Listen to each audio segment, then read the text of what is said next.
जय श्री हरि। आइए सुनते हैं पुत्रदा एकादशी की व्रत कथा।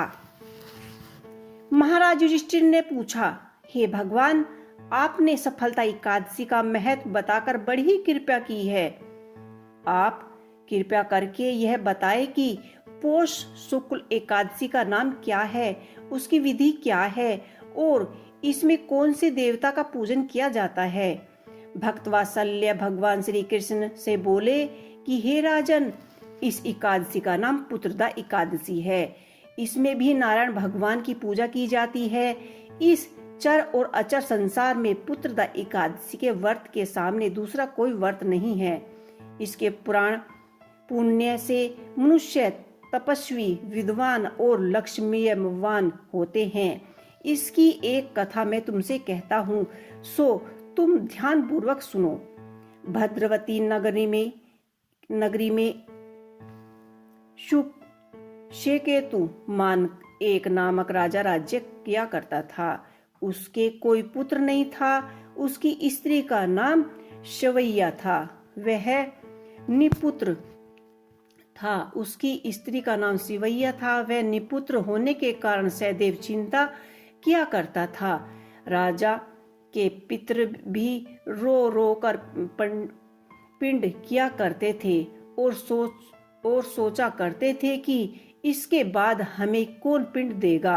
राजा को कोई भाई बंधव, धन, हाथी, घोड़े, राज्य और मंत्री, इन सब में से किसी से भी संतोष नहीं होता था। वह सदैव यही विचार किया करता था कि मेरे मरने के बाद मुझको कौन पिंडदान करेगा। बिना पुत्र के पितरों और देवताओं का ऋण मैं कैसे चुका पाऊंगा। जिस घर में पुत्र न हो उस घर में सदैव अंधेरा ही रहता है। इसलिए पुत्र उत्पत्ति के लिए प्रयत्न करना चाहिए। जिस मनुष्य के पुत्र का मुख नहीं देखता वह धन है।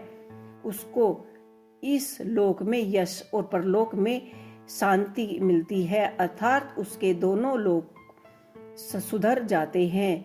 पूर्व जन्म में के कर्म से ही इस जन्म में पुत्र, धन आदि प्राप्त होते हैं। राजा इसी प्रकार रात दिन चिंता में लगा रहता था। एक समय तो राजा ने अपने शरीर को त्याग देने का निश्चय भी किया, परंतु आत्मदाह को महान पाप माना जाता है। उसकी स्त्री का नाम शिवैया था। निश्चय किया, परंतु आत्मदाह को महापाप माना जाता है, यह समझकर उसने ऐसा नहीं किया। एक दिन राजा ऐसे ही विचार करता हुआ अपने घोड़े पर चढ़कर वन की ओर चल दिया तथा पशु पक्षी वृक्ष को देखने लगा। उसने देखा कि वन में मृग, व्याघ्र, सुअर, सिंह, बंदर, सर्प आदि सब भ्रमण कर रहे हैं। हाथी अपने बच्चों और हथनियों के साथ बीच में घूम रहा है। इस वन में कहीं तो गीदड़ और कर्क स्वर में बोल रहे हैं, कहीं उल्लू ध्वनि कर रहे हैं। वन के दृश्यों को देखकर राजा सोच विचार में लग गया कि इसी प्रकार आधा दिन व्यतीत हो गया।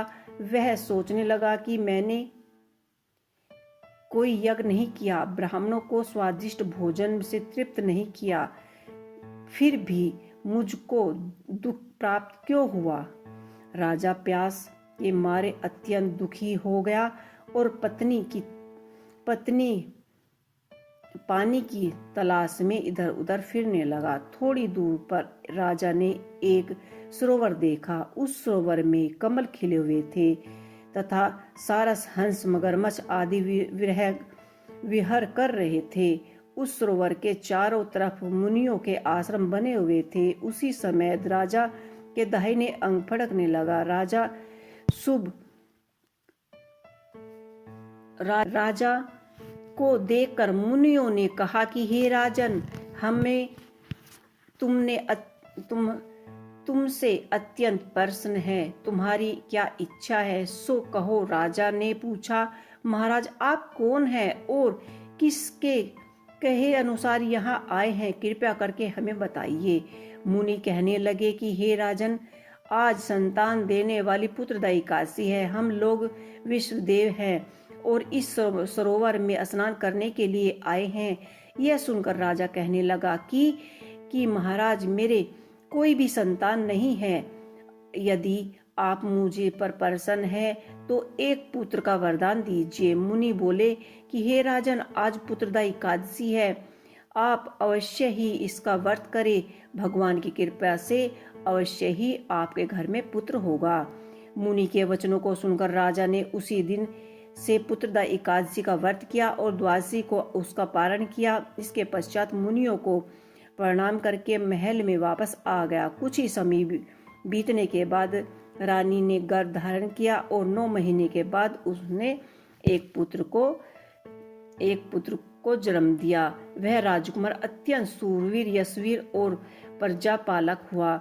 श्री कृष्ण जी बोले कि हे राजन, पुत्र की प्राप्ति के लिए पुत्रदा एकादशी का व्रत करना चाहिए। जो मनुष्य इस महात्म को पढ़ता या सुनता है उसे अंत में स्वर्ग की प्राप्ति होती है। तो ये थी पुत्रदा एकादशी की पौराणिक व्रत कथा।